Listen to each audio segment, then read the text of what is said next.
Parts of speech, parts of speech, Hindi में इसे कहते हैं शब्द भेद, शब्दों का भेद। हिंदी में आपके लिए समझना, इस शब्द का अर्थ समझना ज़्यादा सरल होगा, क्योंकि बहुत सरल तरीके से इसका अनुवाद है पार्ट्स ऑफ स्पीच, यानी शब्द भेद, शब्दों का भेद जिसमें हो। और शब्दों का भेद से तात्पर्य यह है कि किसी भी वाक्य में जो शब्द हैं, जितने भी शब्द हैं, वे शब्द व्याकरण के किसी न किसी भाग के तहत आते हैं। अर्थात व्याकरण के तहत जो विभिन्न प्रकार हैं, पार्ट्स हैं, उन पार्ट में से किसी न किसी एक पार्ट का हिस्सा रहते ही हैं। हर शब्द, मैं वाक्य की बात नहीं कर रहा हूँ, वाक्य के अंदर आए हुए हर शब्द किसी न किसी पार्ट का हिस्सा रहते हैं, इसीलिए से शब्द भेद कहेंगे, और अंग्रेजी में पार्ट्स ऑफ स्पीच। बचपन में या शुरू से हम लोगों ने, आपने वैसे तो ये शब्द भेद और इसके प्रकार पढ़े होंगे और उसको समझा भी होगा, लेकिन वो सब हुआ है हिंदी में। अंग्रेजी में थोड़ा अंतर है। यदि हम पार्ट्स ऑफ स्पीच की बात करें तो हिंदी में यदि हम संज्ञा, सर्वनाम, विशेषण, क्रिया विशेषण आदि कहते हैं, तो अंग्रेजी में नाम तो लगभग अंग्रेजी अनुवाद हैं वैसे ही, जैसे कि नाउन को संज्ञा कहते हैं, प्रोनाउन को सर्वनाम कहते हैं। यहाँ तक तो दोनों में समानता है, लेकिन अंग्रेजी में कुछ चीज़ें और जुड़ जाती हैं।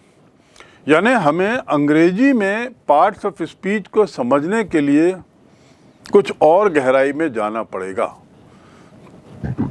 अंग्रेजी में पार्ट्स ऑफ स्पीच में कुछ और अतिरिक्त चीज़ें जुड़ जाती हैं पार्ट्स ऑफ स्पीच का हिस्सा बनते हुए। तो इसलिए बच्चों, हम लोग आज जो पार्ट्स ऑफ स्पीच पढ़ने जा रहे हैं, पार्ट्स ऑफ स्पीच के तहत हम लोग पहला भाग, पहला पार्ट आज पढ़ेंगे, और वो है संज्ञा यानी नाउन। नाउन को आप लोग सब समझते हैं, बड़ा सरल है। नाउन माने संज्ञा, नाउन माने, और संज्ञा माने किसी का नाम किसी का आ जाए, बस वही नाउन कहलाता है। बिल्कुल सही कहा आपने, बिल्कुल सही है यार। वह शब्द जिसका प्रयोग हम किसी व्यक्ति, वस्तु या किसी एक विशेष चीज़ के लिए लें, किसी पदार्थ के लिए लें, तो वो नाउन कहलाता। एक Ashoka was A wise king. अंग्रेजी में हमने एक वाक्य लिया, Ashoka was A wise king. इसमें निश्चित रूप से आप जान गए हैं कि अशोका जो है वह नाउन है, ठीक। लेकिन साथ में आपने किंग शब्द भी देखा, वॉज भी है, ए भी है और वाइज भी है। ये पांचों छह शब्द पार्ट्स ऑफ स्पीच के किसी न किसी पार्ट के तहत आते हैं। पांचों छह जितने भी शब्द हैं, इसमें 5 शब्द हैं, पांचों शब्द पार्ट्स ऑफ स्पीच के किसी न किसी पार्ट के अंतर्गत आते हैं। इनको मिलाकर एक वाक्य बना है। तो जहाँ पहला जो अशोका आपने देखा, ये तो नाउन हुआ। अब इसमें क्या और नाउन है? क्या एक ही वाक्य में 2 नाउन, 2 संज्ञा हो सकती हैं? Can there be 2 nouns in the same sentence? Yes, there can be. Ashoka was a wise king. King is also a noun. Ashoka is also a noun. But there is a difference between these two. इन दोनों noun में कुछ अंतर है।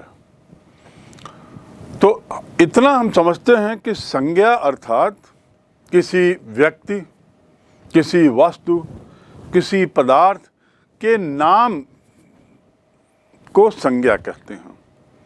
ठीक, संज्ञा की ये परिभाषा और संज्ञा का एक उदाहरण हमने देखा, और इस उदाहरण में हम देख रहे हैं कि नाउन में दो वर्ड्स हैं, एक तो अशोका और दूसरा किंग।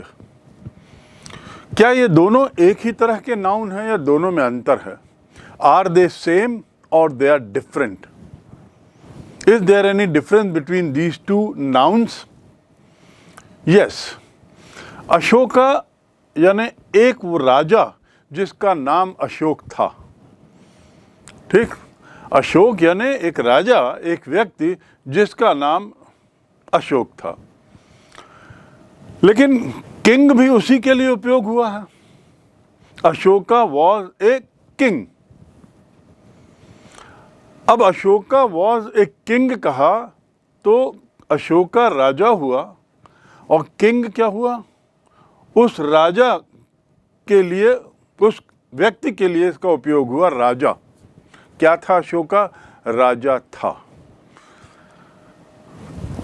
अशोका एक व्यक्ति के लिए, लेकिन राजा जो है वो एक जाति बताता है, एक तरह का ग्रुप बताता है, एक तरह का वर्ग बताता है। एक राजा था, वह एक रानी नहीं था, वह एक व्यापारी नहीं था, वह एक शिक्षक नहीं था, वह क्या था?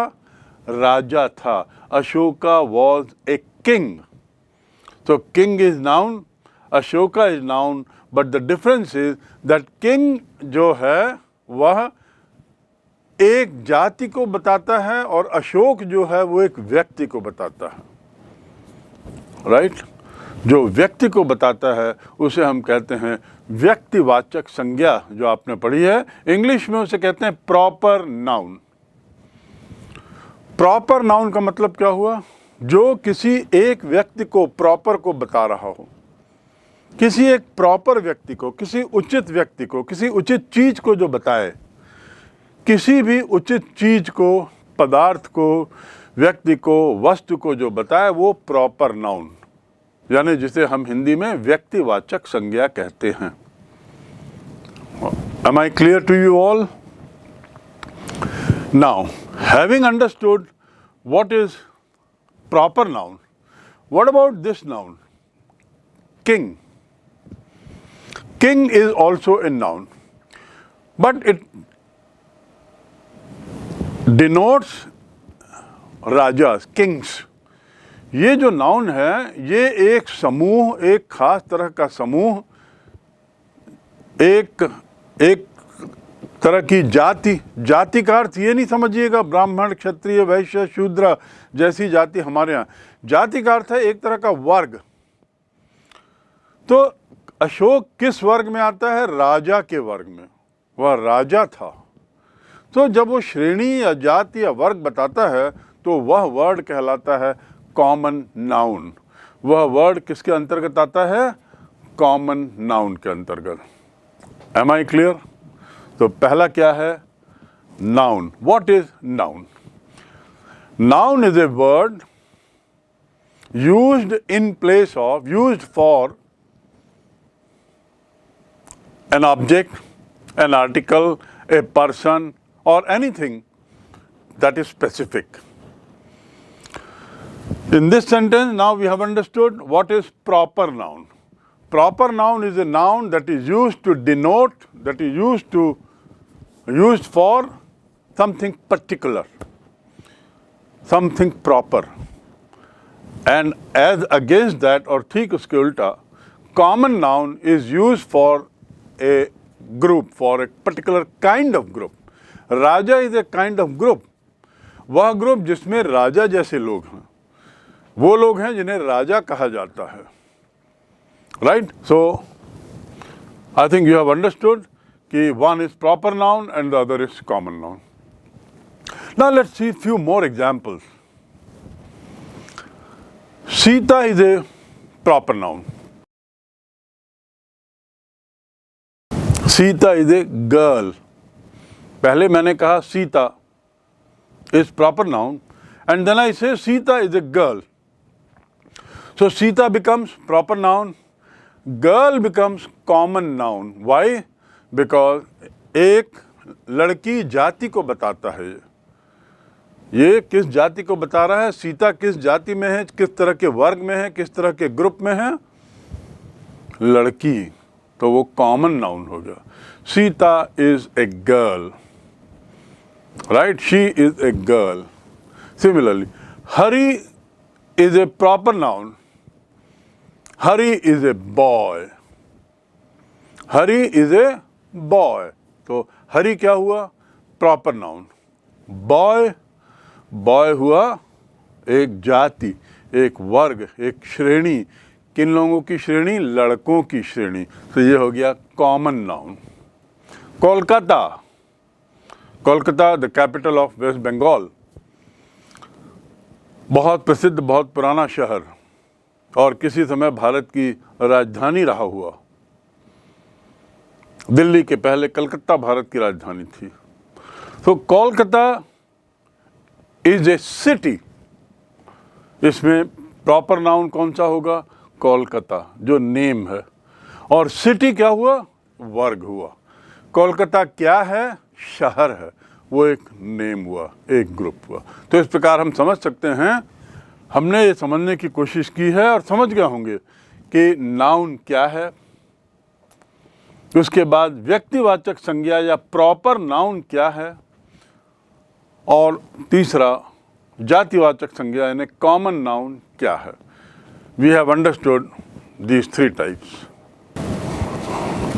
जातिवाचक संज्ञा से अब हम समझ गए हैं कि समान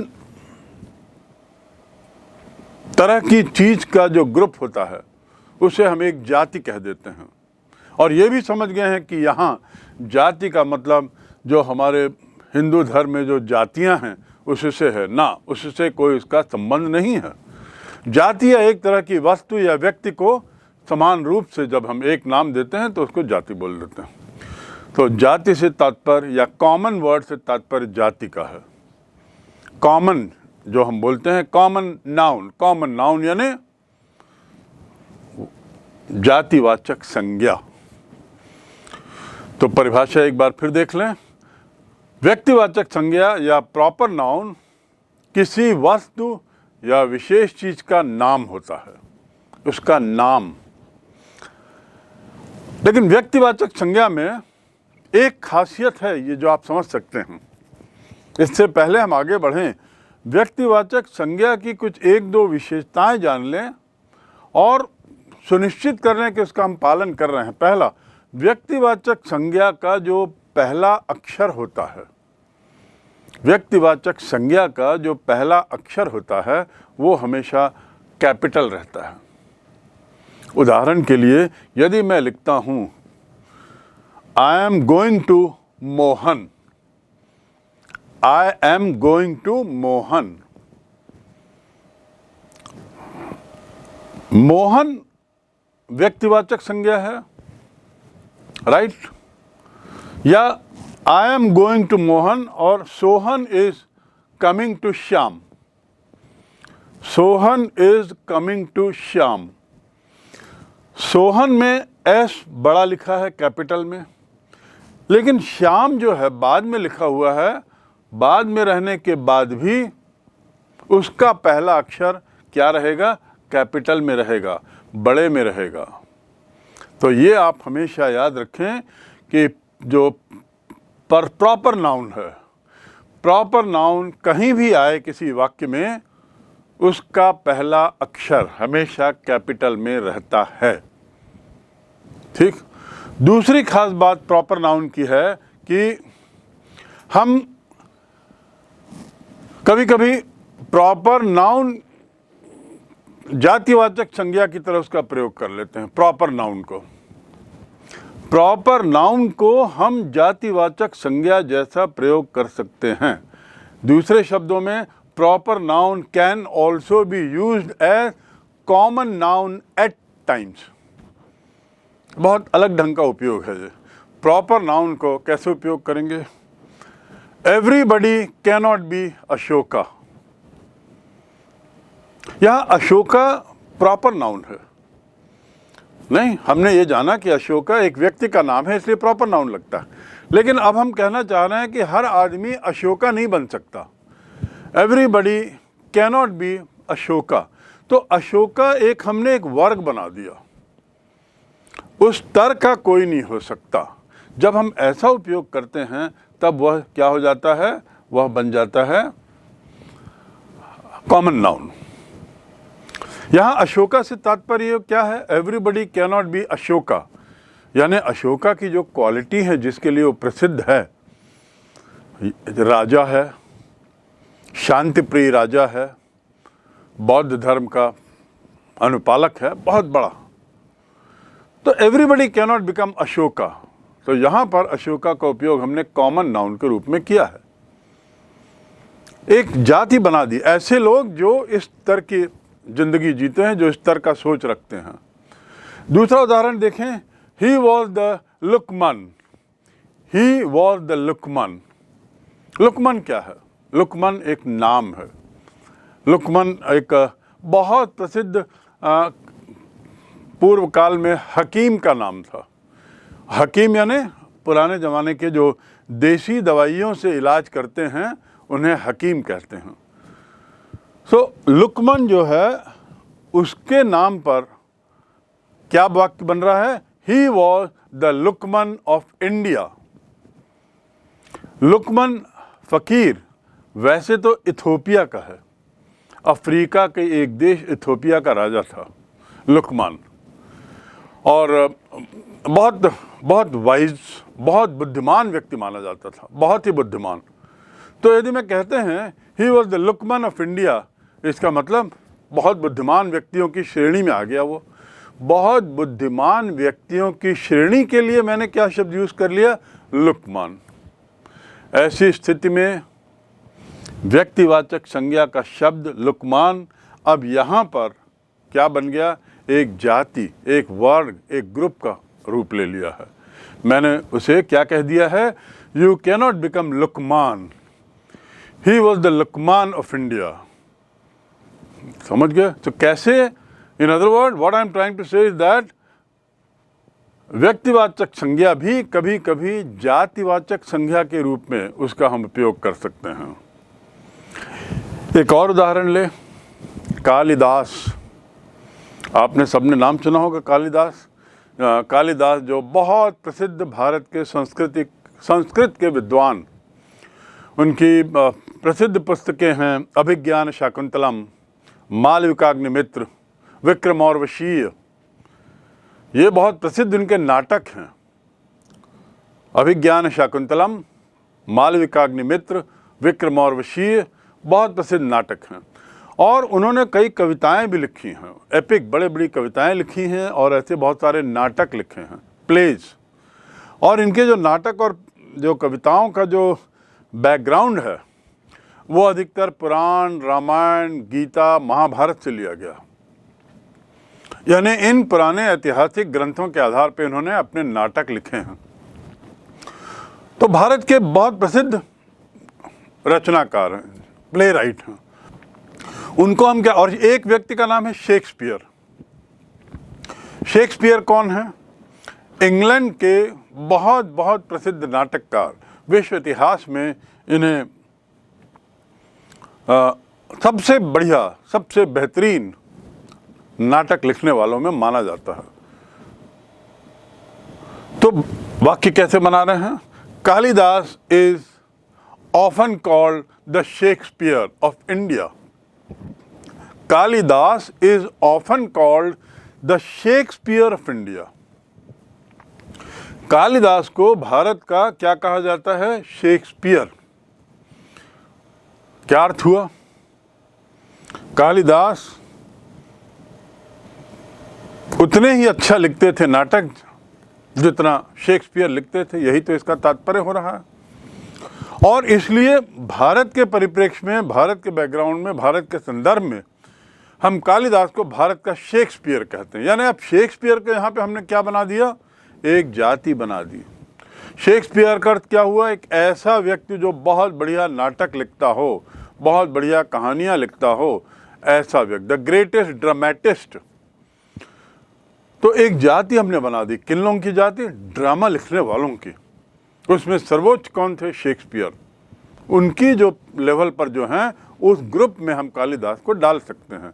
अब देखिए कैसे कालिदास यहाँ पे, वैसे तो व्यक्तिगत संज्ञा है, व्यक्तिवाचक संज्ञा है, प्रॉपर नाउन है। अब यहाँ पर उसका उपयोग एक कॉमन नाउन के रूप में हम शेक्सपियर का उपयोग कर रहे हैं। शेक्सपियर भी एक व्यक्तिवाचक संज्ञा है, प्रॉपर नाउन है, बट हम उसका उपयोग कैसे कर रहे हैं, एक कॉमन नाउन की तरह।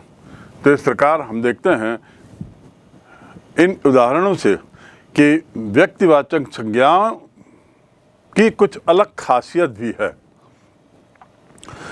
जहाँ तक ये तो हुई व्यक्तिवाचक संज्ञा की बात, प्रॉपर नाउन की बात।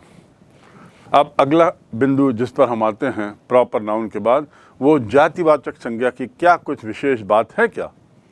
यस, जहाँ व्यक्तिवाचक संज्ञा की ये दो बातें मैंने बताई, जातिवाचक संज्ञा या कॉमन नाउन, और जिसे कॉमन नाउन कहते हैं, तो कॉमन नाउन को भी हम दो भागों में बांट सकते हैं। Common noun is divided into two types, two parts नहीं, टू टाइप्स। पहला तो कलेक्टिव नाउन और दूसरा है एब्स्ट्रैक्ट नाउन। देखिए स्पेलिंग क्या है, कलेक्टिव नाउन और दूसरा क्या हो गया, एब्स्ट्रैक्ट नाउन, राइट। अब कलेक्टिव नाउन क्या है, collective noun is a part of common noun. पहली चीज तो ये जानो, ग्रुप की जहां बात हो रही हो वो कॉमन में आता है, और अब कॉमन में वो कौन से ग्रुप में आएगा, कलेक्टिव में आएगा या एब्स्ट्रैक्ट में आएगा। एब्स्ट्रैक्ट को हिंदी में बोलते हैं भाववाचक संज्ञा। क्या कहते हैं, भाववाचक संज्ञा। और कलेक्टिव को बोलते हैं अंग्रेजी में, दूसरे वाले को बोलते हैं, समूहवाचक संज्ञा को बोलते हैं कलेक्टिव नाउन। समूहवाचक और भाववाचक, कलेक्टिव नाउन और एब्स्ट्रैक्ट नाउन। कलेक्टिव नाउन क्या है, जैसा कि शब्द से स्पष्ट हो रहा है, ग्रुप, व्यक्तियों या वस्तुओं के ग्रुप। जिसे हम एक समुदाय बोल सकते हैं, व्यक्तियों का ग्रुप, वस्तुओं का ग्रुप, सामानों का ग्रुप, उसे कलेक्टिव नाउन। बहुत सारे आदमी दिख रहे हैं, वो कलेक्टिव समूह में आएंगे। टीम दिख रही है, फुटबॉल की टीम के लोग खड़े हैं, वो समूह है। किनका समूह है, फुटबॉल के टीम के सदस्यों का समूह है। ऐसे ही फैमिली भी एक समूह है, एक ऐसे लोगों का समूह जो संबंधित हैं एक दूसरे से, उनका समूह है। ऐसे ही उसके साथ हम कह सकते हैं भीड़ भी एक समूह है, भले ही अव्यवस्थित समूह, पर एक समूह तो है, वहां भीड़ दिख रही है। तो दूसरे शब्दों में समूहवाचक संज्ञा व्यक्तियों या वस्तुओं के समूह को कहते हैं। एक समुदाय जो बने, एक समुदाय का जो रूप ले, उसे हम कहते हैं समूहवाचक। और ये समूहवाचक संज्ञा याद रखेंगे कॉमन नाउन का ही हिस्सा है। Collective noun is a part of, is a type of common noun. Collective noun is A type of common noun. उदाहरण मैंने दिया, crowd. There is a huge crowd there. There is a huge crowd on the football मैदान। एक बहुत बड़ा crowd football मैदान पर है। यहाँ पे क्राउड का क्या अर्थ है, व्यक्तियों का जन समूह जो फुटबॉल देख रहा है। तो एक समुदाय, किसी न किसी रूप में वो समुदाय एक दूसरे से जुड़ा है। ये लोग कैसे जुड़े हुए हैं, वो क्राउड कि सब फुटबॉल देखते हैं। ऐसे ही अगला शब्द मॉब, भीड़। मॉब क्या होता है? मॉब ऐसी भीड़ जो अनियंत्रित हो। क्राउड ऐसी भीड़ जो एक जगह खड़े हों, स्थिर हों। स्थिर का अर्थ बिल्कुल ऐसे खड़े होना नहीं है। क्राउड मतलब सामान्य तरीके से एक जगह जो इकट्ठे हों। लेकिन मॉब की बात करें तो मॉब का एक लक्ष्य होता है, वो भीड़ थोड़ी अनियंत्रित रहती है, उसको हम मॉब कहते हैं। The mob is moving towards the police thana. A mob is moving toward the police thana. Chauri Chaura कांड, जिन्होंने भारतीय इतिहास पढ़ा है, उसमें एक चौरी चौरा कांड भारतीय स्वतंत्रता संग्राम का एक बहुत महत्वपूर्ण हिस्सा है। वो चौरी चौरा कांड में मॉब यानी एक भीड़ थाने में जाती है, थाने में पुलिस को अंदर करके ताला लगाती है और थाने को आग लगा देती है। इस घटना से भारत के इतिहास में, स्वतंत्रता आंदोलन के इतिहास में एक बहुत बड़ा परिवर्तन आया था, जिस पर आप इतिहास के वीडियो में और ज़्यादा जान सकते हैं। But what I am trying to say is that mob is a group of people gathered for some specific purpose and they are uncontrolled। किसी एक उद्देश्य से जमा होते हैं और नियंत्रित नहीं रहते। So, लेकिन ये भी एक भीड़ ही है, तो ये भी कलेक्टिव नाउन होगा। ऐसे ही a team of football players. Maradona is a part of Argentinian football team. Maradona is a part of Argentina football team. आप लोग फुटबॉल बहुत खेलते हैं, and I think you must be watching world football. European football आप तो देखते होंगे, world cup देखते होंगे, फीफा वर्ल्ड कप फुटबॉल देखते होंगे। Ronaldo is a part of which team? Ronaldo is a part of the football team of Portugal. So ये team जो है, टीम क्या बताता है? Collective noun. ऐसे ही फैमिली एक कलेक्शन है, एक परिवार एक कलेक्शन है, एक कमिटी एक कलेक्शन है। कमिटी यानी समिति। समिति एक व्यक्तियों का समूह है जिसके कुछ सदस्य होते हैं, चाहे महिलाएं हों, पुरुष हों या दोनों हों। तो कलेक्टिव नाउन एक किसी खास तरीके के वर्ग को, समुदाय की ओर इशारा करता है। तो हम ये देखें, कई बार क्या होता है, कलेक्टिव नाउन को बताने के लिए अंग्रेजी में एक अलग शब्द है, जैसे जहाज। जहाज यानी शिप। शिप्स ना बोल करके बहुवचन में उसको क्या बोलते हैं? Fleet.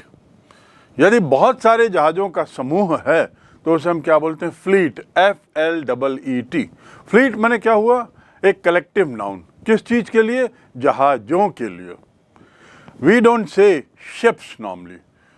In order to mention large number of ships in single word, we use the word fleet. So fleet is used for a group of ships, a collection of ships. Similarly, an army is used for group of soldiers, a collection of soldiers. The Indian Army is climbing new heights.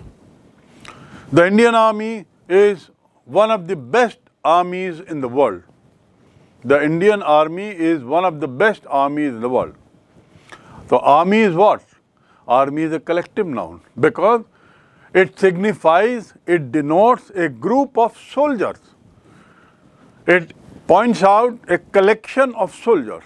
So army is a collective noun, remember, right? And collective noun is a type of common noun. A crowd is what? It's like crowd. Crowd is a group of people. Similarly, soldiers, group of soldiers is army. group of ships is fleet, and so on and so forth. The Pakistani army was pushed back. The Pakistani army was defeated by India in 1971 war. The Pakistani army here means a group of soldiers. Similarly, the French army was defeated at Waterloo. The French army was defeated at Waterloo. Waterloo क्या है? Waterloo is a famous place where Napoleon was defeated. Napoleon was one of the biggest emperors in 19th century. सम्राट था जिसका एक बहुत बड़ा empire था, साम्राज्य बना लिया था उसने. And he was trying to capture the entire world under him. बहुत बड़ा, आपने सुना होगा ये नाम नेपोलियन का. नेपोलियन को अंग्रेजों ने हराया. अंग्रेजों की एक छोटी सेना ने नेपोलियन की विशाल सेना को हराया. जिस जगह पे हराया उसका नाम क्या है? वाटरलू. अब देखिए, the French army was defeated at Waterloo. यहाँ वाटरलू क्या है? कौन सा नाउन हुआ? वाटरलू हुआ व्यक्तिवाचक संज्ञा या प्रॉपर नाउन. और मैंने बताया कि वाटरलू वो जगह है जहाँ पर नेपोलियन की बहुत बड़ी सेना बुरी तरह परास्त हुई एक छोटी सेना से. Where Napoleon's big army was defeated by small British army. And that British army was led by a person called Nelson, General Nelson. Here, when I use the sentence, the French army was defeated at Waterloo, French is proper noun, Waterloo is proper noun, and Waterloo also means a place where big defeat took place, which changed the whole course of history. So we also use in another way Waterloo. This battle proved to be Waterloo for Indians. This battle proved to be Waterloo for Indians. भारतीयों के लिए ये युद्ध क्या साबित हुआ? Waterloo साबित हुआ. कोई सा एक युद्ध यदि हम लें जो टर्निंग पॉइंट हो तो हम कह सकते हैं भारत के लिए ये युद्ध वाटरलू साबित हुआ, जहाँ पर एक बड़ी सेना को एक छोटी सेना ने पराजित किया. Now here we are using the word Waterloo not as proper noun but as what? As collective common noun. Am I clear to you?